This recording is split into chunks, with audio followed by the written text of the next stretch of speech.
요오드가 없는 소금을 의사 선생님이 먹으라 그랬는데 한국에서 만드는 소금이 요오드를 신경 쓸 게 없어요. 장 청소를 열심히 해가지고 그럼 살이 쭉쭉 빠져. 살을 빼시려고 하시는 분들은 소금물을 반드시 들어가야 돼요. 소금물은 에너지 물질이 아니에요. 부피를 만들어내는 물질이니까 걔가 들어간다고 해서 살찌는 건 없어요. 미네랄 제대로 된 소금물을 먹으면 붙지 않기 때문에 그건 걱정 안 하셔도 될까?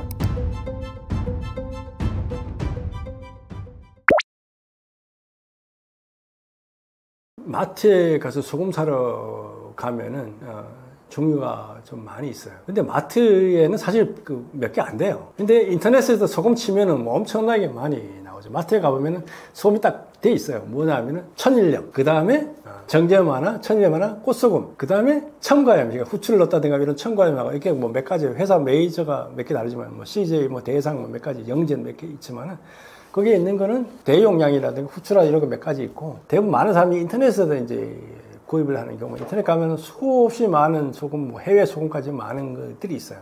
근데 소금은 딱 구별이 있게 되죠. 하나는, 자, 이게 이제 천일염, 바닷물을 가지고 처음에 어떻게 만들었느냐. 거기서 천일염과 정제염, 그리고 키타염 해가지고 해양심수금이라든지 이런 부분이 좀 나눠주죠. 거기서 몇 가지 안 돼요. 그 다음 나머지는 다 가공소금이에요. 가공소금은 이제 만드는 그거 갖고 뭐 구웠다든가 세척을 했다든가 다른 걸 첨가를 했다든가 뭐 여러 가지 주겸 이런 것들은 이제 가공소금의 범죄에 포함된다는 거죠. 그렇기 때문에 소금을 볼 때 이 원료 소금이 어떤 바닷물로 만들어져서 어떤 식으로 만들어져서 미네랄 함량이 어떻게 되느냐, 이걸 어떻게 가공했느냐, 이런 걸 좀 따지게 되면은 소금에 대한 부분들이 구별이 아주 쉽게 판단을 할 수가 있어요. 그 다음에 성분표를 한번 보시면은 이게 어떤 과정을 어떻게 만들어졌는가를 좀 알 수가 있죠. 그죠?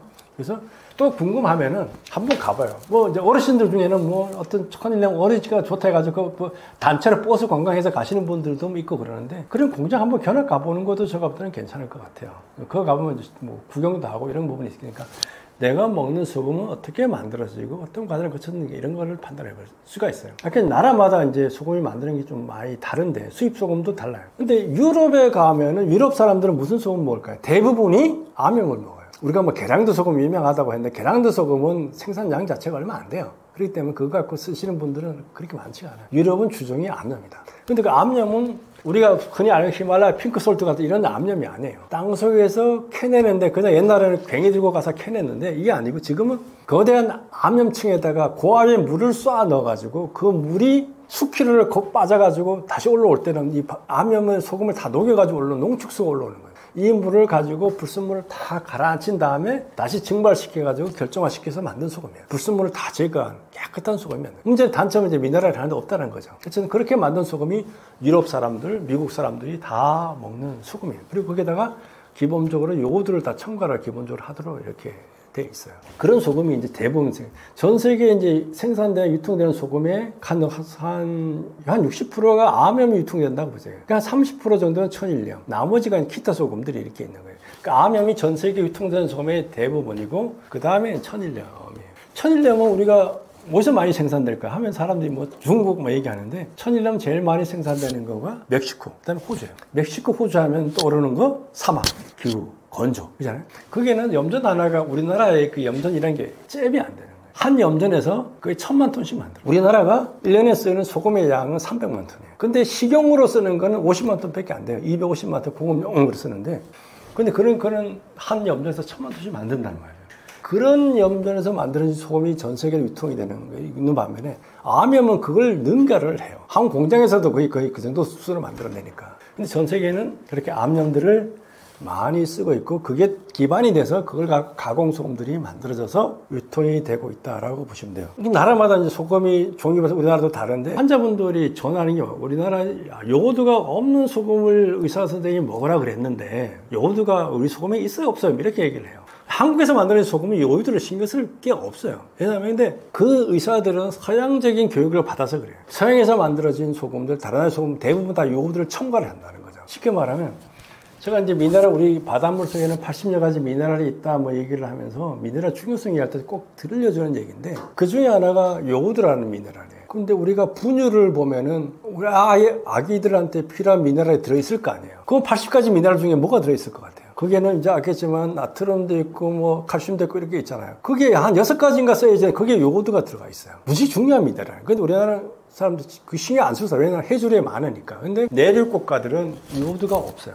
그래서 서양의 사람들이 처음에 카자흐스탄의 나라를 갔다니까 전국의 40%가 어떤 질환에 걸려 있는 거예요. 뭐 크레틴병부터 시작해가지고 여러 가지 질환이 걸려가지고 애들이 왜소해지고 지능이 낮고 여러 문제가 있는 거죠. 이거 풍토병인가 하고 연구를 했다니까 알고 보니까 요오드 부족이었어요. 야, 그래서 어떻게 하냐. 이 사람들이 요오드가 왜 여기서 이렇게 생기지? 그러니까 그 사람들이 먹는 소금과 땅에는 요오드가 없는 거예요. 그래서 사람들이 매일 사람들이 먹는 게 뭐냐? 소금이다. 소금에다 요오드를 첨가하자. 요오드를 법제화를 한 거죠. 그게 이제 전 세계를 퍼져갖고 대부분의 나라 요오드가 법제화 돼가지고, 그러니까 그냥 암염을 만들었을 때도 다 세척한 다음에 다 첨가. 중국에도 요오드를 첨가해, 미국도 다 첨가를 해야 돼. 법제로 돼 있는 거예요. 그래서 그 풍토병이 해결된 거예요. 그 당시에는 한 8억 명 정도가 요오드 부족에 시달렸다 그래. 질환에 걸렸다. 이 정도로. 그러니까 그래서 우리나라는 그 소금에 그런 게 첨가 안 해요. 서양에는 그런 게 첨가되기, 서양 소금 먹을 때는 그런 거 좀 주의하라는 얘기죠. 그러니까 갑상선 질환을 할 때는 요오드로 치료하기 때문에 요오드 과잉이 된다고 해서 못 먹게 하는데 우리나라는 그런 신경 필요 없어요. 그러니까 어쨌든 그 나라별로 소금이라는 게 그렇게 달라요. 아까 일본에도 그렇고 서양에서 암염은 그렇게 되고 천연염도 그렇게 다르기 때문에 그 나라의 특성을 고려해가지고 우리가 소금을 선택해버리면 우리가 좋은, 우리 몸에 맞는 소금을 선택해서 먹을 수 있다라는 말씀을 드립니다. 삼성그룹 이건희 회장님 이제 돌아가셨죠. 그분하고 저희 회사 소금하고 좀 인연이 있습니다. 저희 회사가 회사를 세운 지 한 2002년도에 세웠어요. 그래가지고 이제 소금을 만들기 위해서 연구를 했는데 그때 처음으로 한 게 저희들이 이제 일본에서 온천 기술을 좀 도입하는 문제가 있어서 일본 업체하고 이제 기술 제휴도 하고 투자 제휴도 이렇게 해서 기술을 갖고 들어왔는데 문제는 한국에 들어와서 이제 기술을 소금 만들려면 한국화를 해야 되고 문제는 가장 중요한 게 법의 문제에 걸렸어요. 이 소금은 소금으로 인정을 안 된다. 소금인데 소금이 아니라는 거죠. 아비를 아버지랑 부르지 못한 홍길동 같은 신세가 돼요. 왜? 이 소금은 미네랄이 너무 많다는 거예요. 소금은 나트륨인데 이 소금은 왜 미네랄이 많아? 나트륨은 적고 칼슘이나 칼륨이나 이런 애들이 마그네슘이 많으니 이건 소금이 아니야. 그래서 법적으로 인정이 안 되는 상황이었어요. 그래서 저희들이 이제 한국화 기술 한국화하고 법적인 투쟁을 해서 법을 바꾸는 작업들을 하고 있을 때 그때 무슨 일이냐면은 KBS 생로병사의 비밀에 소금에 대한 게 방송이 됐어요. 그래서 소금이 문제가 있다라는 식으로 쫙 얘기한 다음에 근데 소금을 안 먹을 수가 없잖아요. 그럼 어떤 소금을 먹어야 되냐라고 할 때 그 KBS 생로병사를 제시한 소금이 일본에 있는 이 누치마스라는 회사의 소금이었어요. 그 소금은 먹어라. 왜? 그 소금은 미네랄이 제대로 들어있다. 그리고 그 소금을 먹었더니 고혈압도 낮고 뭐 이렇게 한다고 뭐 나트륨 배출된 실험하는 거 쫙 보여주니까 사람들이 완전히 뿅 가버린 거예요. 그랬더니까 CJ, 대상, 롯데에서 연락이 온 거예요. 그 소금은 자기들하고 하자. 팔게 해달라. 이런 얘기였어요. 그리고 삼성에서 연락이 왔어요. 근데 다른 회사에서는 CJ나 대상 이런 거는 식품 회사다 보니까 그럴 수 있는데 와가지고 이거 저희들 공급해주고 팔게 해달라고 생산 같이 하자. 뭐 이런 얘기였는데 삼성에서 온 삼성 에버랜드에서 왔는데 그때는 이건희 회장의 지시사항이라고 하면 그 생로병사비를 이건희 회장이 보셨대요. 저거다. 저걸 우리 직원들은 먹게 해야 돼. 그래야 건강해진다 하면서 저거를 CD로 구워서 전 부장급 이상 직원들한테 다 나눠주고 저거를 구입해서 추석 선물로 전 직원한테 돌리라고 이제 얘기를 했다는 거예요. 그 저희들도 막 소금을 공급해 줄 수 있다고 얘기를 한 거예요. 저희는 아직 기술도 완전하게 개발이 안 됐고 문제는 법적인 문제가 있어요. 이거는 수입도 안 되고 생산도 안 되는 소금이에요. 이 상황이에요. 안타까운 상황이에요. 그분의 얘기를 우리가 요청을 받아들일 수가 없는 거예요. 근데 그러고 나서 이제 몇 년 있다가 이제 그분은 그 심장 질환에 걸려서 그렇게 되고 이제 나중에 돌아가시게 됐는데 저희 회사 같은 경우는 진짜 중요한 사업 기회를 놓친 거죠, 그죠? 만약 그때 연결됐으면 우리 회사 완전 대박 났을 건데 뭐 생산도 안 되고 판매도 할 때 법적인 규제에 막혀 있고 기술 이런 거였어요. 근데 어쨌든 세월이 지나가서 저희들이 법을 바꿨어요. 식품의 규정, 심층수 법, 식약청 규정 다 바꿔가지고 이제는 이것도 소금으로 인정이 된 거예요. 그러니까 소금의 염도 기준이 그때까지는 80 이상이어야만 소금이었는데 이건 70% 다 낮췄어요. 그래서 저희 소금 75%니까 이제 규정 안에 들어가죠. 이 소금도 소금으로 인정이 돼서 법적으로 유통이 될 수 있는 게 마련된 거예요. 그래서 그러면서 이제 그 공장도 짓고 해가지고 소금이 나왔지만은 그때는 이미 그분은 이제 돌아가신 상황이 됐던 거죠. 무지 이제 안타까운 상황이었는데 저 책에도 이제 그런 내용을 써놨지만은 좀 더 일찍 저희 소금이 출시가 됐고 그랬으면은 그분들이 그걸 지었으면 조금 달라지지 않았을까 하는 이제 생각을 해봅니다. 다 뭐 운이라고 할 수도 있고 저희들은 중요한 사업기를 놓쳤고 그분의 건강을 잃었는데 모르지만 앞으로도 더 많은 사람들이 좋은 소금을 통해서 건강을 잃지 않고 건강히 살 수 있는 그런 세상이 되었으면 좋겠습니다.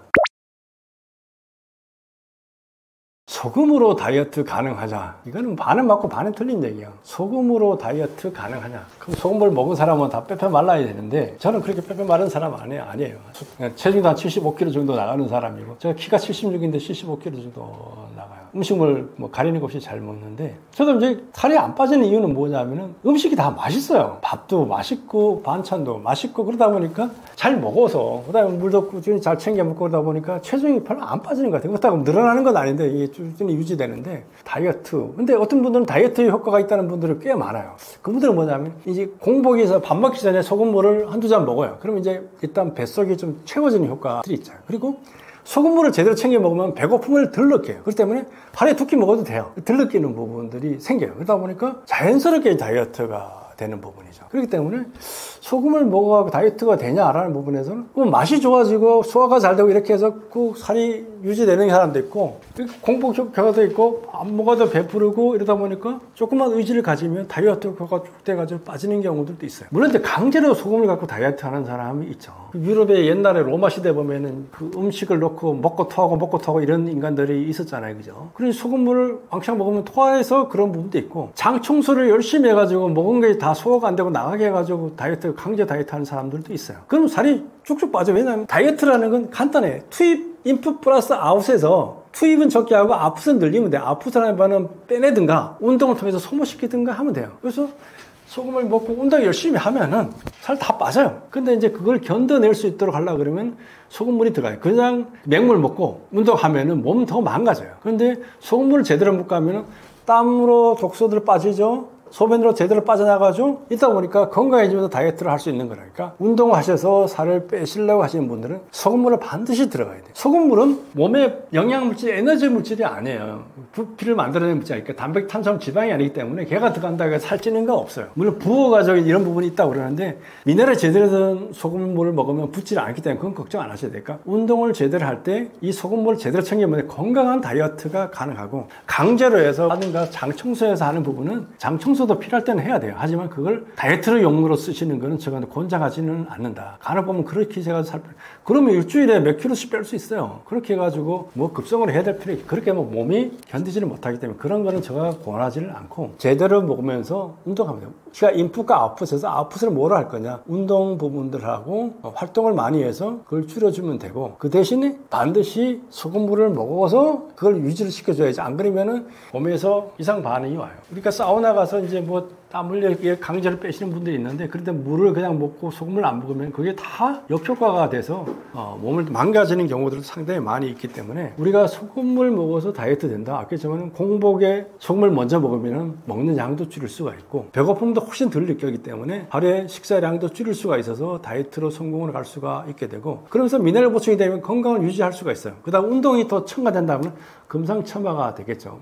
근데 또 아까 좀 이거 미네랄 소금 먹으면 밥도 맛있고 반찬도 맛있어서 뭐 더 잘 먹게 되는 이런 부분도 있고 신진대사도 원활해져서 잘 소모되지만 그건 또 소모율을 높이기 때문에 건강하고 연결이 될 수가 있는 부분이 있습니다. 저 우스갯소리를 하나 해드릴게요. 옛날에 중국에서 조선에 어려운 과제를 하나 냈다 그래요. 염소를 한 마리를 이렇게 주면서 이 염소를 1년 동안 키우되 체중이나 크기가 늘어나서는 안 된다 라는 조건을 붙여가지고 숙제를 줬다. 괴롭히려고 한 거예요. 근데 조선의 신하들이 암을 모여갖고 1년 동안 키우는데 얘를 안 크게, 체중도 안 늘고 키도 안 크게 하려면 어떻게 키워야 되냐. 안 먹이면 죽을 것이고 어떻게 할 거냐. 그래서 전국에서 이제 공부를 얘를 어떻게 키우면 되냐. 그때 한 노인이 와서 이제 얘기를 했었다 그래요. 어떻게 하면 되냐. 얘를 튼튼한 쇠로 만든 우리에다가 집어넣어라 키워라. 먹을 거 마음대로 줘도 된다. 그 대신 얘를 밤에는 맹수들이 우글거리는 산에다 갖다 놔둬라. 얘는 낮에는 풍성하게 먹고 그냥 밤마다 죽음의 공포에서 시달리는 거 아니야. 이 스트레스가 이제 얘를 살을 안 찌우게 됐다는 이런 일화들이 있는데 우리가 체중을 빼는 방법은 여러 가지가 있겠죠. 그렇지만은 제일 중요한 건강한 다이어트입니다. 우리가 스트레스도 살을 빼는 데 효과가 있어요. 스트레스 받아가도 더 과식을 해서 살이 찌는 사람들이 스트레스가 빠지는 효과도 있는데 어쨌든 그것보다는 좋은 소금을 먹고 운동 제대로 해서 살 빠지는 다이어트가 건강한 다이어트가 아닐까 생각이 됩니다. 제가 아는 분들 아까 관장 이런 게 해가지고 일주일에 몇 킬로씩 빼시는 분들도 있어요. 근데 그 뭐 단기간에 효과는 있겠지만 그건 건강에 별로 추천할 만한 부분은 아니다 라는 거 말씀드리고요. 제대로 먹고 운동 열심히 해서 빼는 방법을 권합니다. 편한 방법은 없어요.